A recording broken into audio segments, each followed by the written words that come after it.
பாஸ்கர் மதிவதனி. குரலில் குரல்.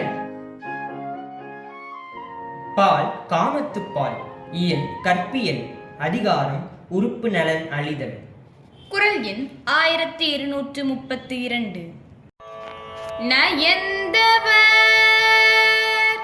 நல்காமை சொல்லுவ போலும் பசந்து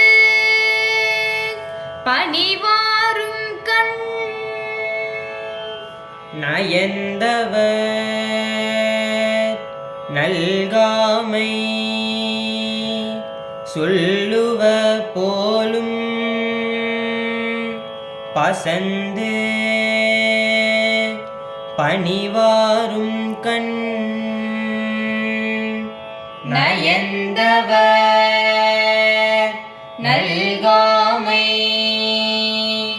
சொல்லுவ போலும் பசந்து பணிவாரும் கண். காதலரை பிரிந்த துயரினால் நிறம் மாறிய உன் கண்கள் உன்னால் மிகவும் விரும்பப்பட்ட உன் காதலர் உன்மேல் சிறிதும் அன்பு காட்டாமல் இருக்கிறார் என்பதனை பிறருக்கு சொல்வது போல் தொடர்ந்து அழுது கொண்டிருக்கின்றன. எனவே நீ கண்ணீர் சிந்துவதை நிறுத்து என்று சொல்கின்ற தோழிக்கு நான் என்ன சொல்லி புரிய வைப்பது என் நிலையை?